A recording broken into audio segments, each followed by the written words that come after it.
بسم اللہ الرحمن الرحیم الحمد للہ والصلاۃ والسلام علی اہلہا۔ ناظرین محترم، اصول کافی میں دوسرا باب ہے کتاب توحید۔ پہلا باب عقل و جہل کے بارے میں ہے، دوسرا باب کتاب توحید ہے۔ اس میں بھی انشاءاللہ ہماری کوشش ہوگی جو چیدہ احادیث ہیں وہ آپ کی خدمت میں سلیس انداز میں بیان کریں۔ استاد محترم، اس میں تیسری حدیث میں ہے کہ ایک شخص دخل رجل من زنادقہ علی ابی الحسن علیہ السلام، کہ زنادقہ میں سے ایک شخص امام علی رضا علیہ السلام کی خدمت میں آیا۔ وعندہ جماعت، امام کے اصحاب بھی وہاں بیٹھے تھے۔ فقال ابو الحسن علیہ السلام ایھا الرجل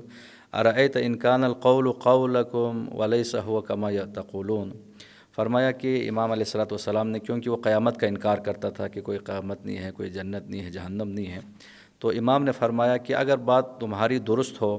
السنا وایاکم سوا، تو ہم اور آپ میں کوئی فرق نہیں ہے۔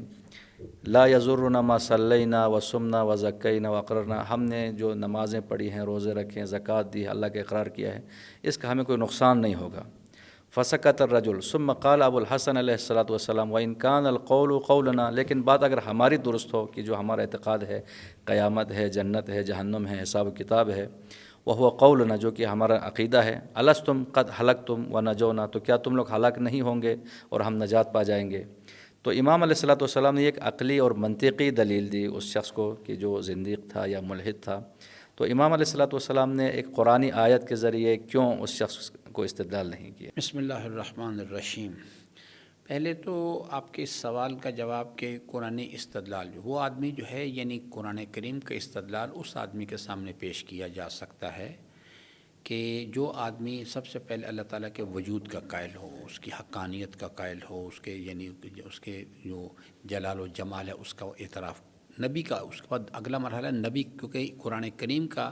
جو پیغام ہے وہ نبی کے ذریعے سے آیا، وہ نبی کی نبوت کا اعتقاد رکھتا ہو۔ تیسرے مرحلے میں اس کے سامنے کوئی دلیل پیش کی جا سکتی ہے کہ قرآن کریم میں اللہ تعالیٰ نے یہ فرمایا ہے، تو وہ چیز اس کے لیے حجت ہوگی۔ ورنہ اسلام مکتب عقل ہے، یعنی کیونکہ اس کے اندر جو چیز ہے وہ ہے یؤمنون بالغیب، ایمان لانا ہے، مگر بالغیب ایمان لانا ہے۔ حواس کے ذریعے سے معلومات تو انسان کے پاس آ جاتی ہیں، لیکن ان معلومات پر غور و فکر کر کے نظم کے ذریعے سے ناظم کی طرف جو ہے دلیل قائم کرنا جو ہے یہ انسان کے لیے ضروری ہے۔ یہاں پر ایک بڑی باریک لائن ہے اس چیز کے اندر، جو امام علیہ السلام کی دلیل جو ہے، اس کے ذریعے سے نہ جانے اس تاریخ انسانیت کے اندر کتنے لوگوں نے حقیقت کا راستہ پکڑا آ کے۔ امام نے فرمایا کہ جو کچھ تم کہتے ہو، اگر تمہارا خیال ہے کہ آگے کچھ نہیں ہے، اور تو اگر تمہاری بات ٹھیک نکل آئی تو ہم اور آپ برابر ہیں، اس واسطے کہ ہم جو نمازیں پڑھ رہے ہیں تو ہمیں کوئی نقصان نہیں ہو رہا، ہم اپنی زندگی گزار رہے ہیں، آپ بھی کھانا کھا رہے ہیں، ہم بھی کھانا کھا رہے ہیں، آپ بھی زندگی کی بسر کرتے ہیں، شادیاں کرتے ہیں، بچے پیدا ہوتے ہیں، سب کچھ ہم بھی کر رہے ہیں۔ اگر تمہاری بات ٹھیک نکلی تو ہم برابر ہیں، آپ کا بھی کوئی نقصان نہیں اس کے اندر اور ہمارا بھی کوئی نقصان نہیں۔ لیکن اگر 50% تھیوری آف پروبیبلٹی کے مطابق 50% چانس اس کا بھی تو ہے نا کہ ہماری بات ٹھیک نکل آئے۔ اگر ہماری بات ٹھیک نکل آئے تو ہم تو اس کی تیاری کر رہے ہیں، اس نقصان سے بچنے کی اور اس امکانی فائدے کو حاصل کرنے کی، تو ہم کامیاب ہو جائیں گے، لیکن آپ لوگ ناکام ہو جائیں گے۔ تو عقل کہتی ہے کہ اگر احتمال پیدا ہو جائے اس چیز کا کہ آگے ضرر ہونے کا امکان ہے تو انسان اس کی تیاری کرتا ہے اس چیز کے لیے۔ تو امام نے فرمایا کہ پھر بھی ہماری بات ٹھیک ہے، ہمیں اس کو عقلی طور پر صحیح، کیونکہ اسلام مکتب عقل ہے۔ سب سے پہلے انبیاء علیہ السلام آ کے کسی انسان سے نہیں کہتے نماز پڑھا کرو،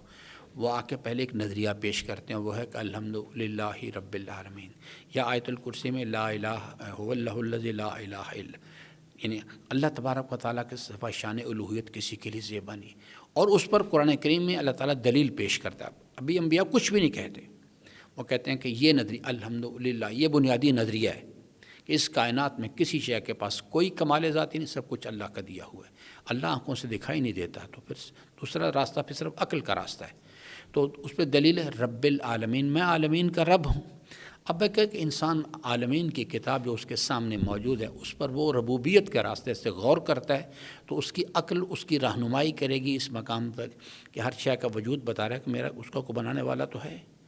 اس شے کے اندر پائے جانے والے کمالات بتا رہے ہیں کہ جس نے بھی اس کو وجود بخشا، جو بھی ہے وہ کو منبع کمال ذات ہے، اور اس کائنات کے نظام کے اندر، خود اس کے اپنے نظام کے اندر ایک ہم آہنگی بتا رہی ہے کہ ان کا بنانے والا بھی کوئی ایک ہے، چلانے والا بھی عدم فساد بتا رہا ہے حرکت کے اندر کہ اس کا چلانے والا کوئی ایک ہے۔ تو یہ چیز جب ایک انسان اس کو سمجھ جاتا ہے کہ ہاں بھئی بات تو یہ عقل اس کی تسلیم، کیونکہ نبی یا امام یا ہادی و راہبر ہے، اس کے اور ایک انسان کے درمیان جو کامن فیکٹر ہے وہ صرف عقل ہے۔ تو اگر وہ اس کو تسلیم کرتا ہے تو پھر اگلے مرحلے میں کہتا ہے کہ نہیں، وہ جو پیغامبر کہتا ہے میں اس کی طرف سے پیغامبر ہو کے آیا ہوں۔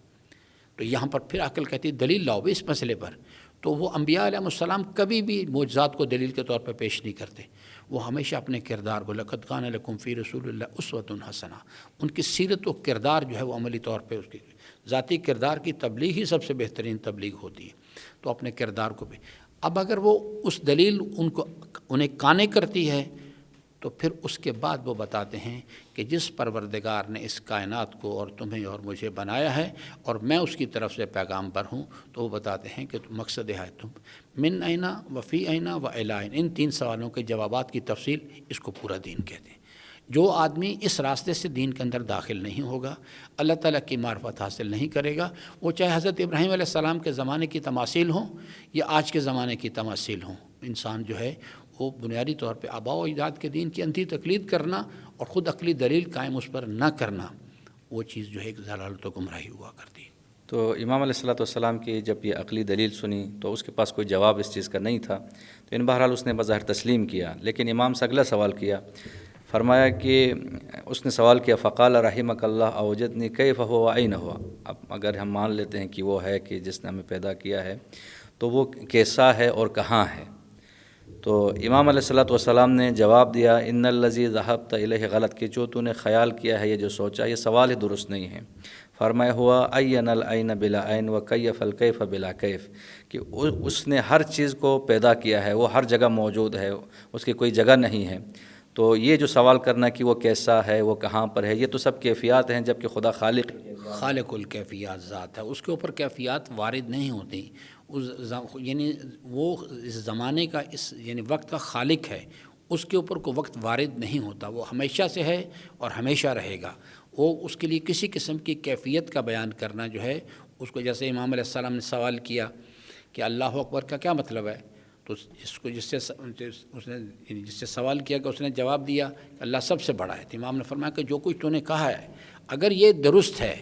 تو اس کا مطلب تو سب سے پہلا جو اجتبا پیدا ہوا، بڑا ہونا مخلوق کا کام ہے، اللہ تعالیٰ بڑائیاں عطا کرنے والی ذات ہے، بڑائیاں خلق کرنے والی ذات ہے اس چیز کے لیے۔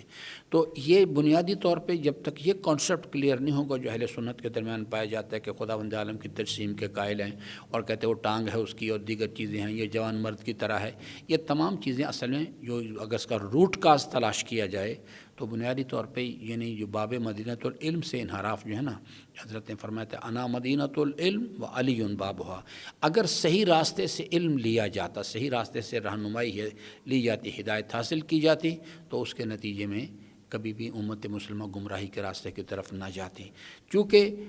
جن لوگوں نے آ کے یعنی ولایت سیاسی پہ قبضہ کر لیا، وہ لوگ جو تھے خود ان کے پاس آگاہی نہیں تھی اس چیز کے لیے، تو اس واسطے مسلمان جو تھے وہاں سے ڈی ٹریک ہو گئے، اور آج تک یہ جو صورتحال آپ کو شام کے اندر دکھائی دے رہی ہے یا دیگر معاملات کے اندر دکھائی دے رہی ہے، جس پر آپ تبصرہ بھی کرتے ہیں کہ جناب وہ حضرات بڑے اسٹانچ قسم کے سنی ہیں اور بڑے شدید قسم کے مخالف ہیں، یہ بنیادی روٹ کاز وہاں ثقیفہ کے اندر رکھا ہوا ہے،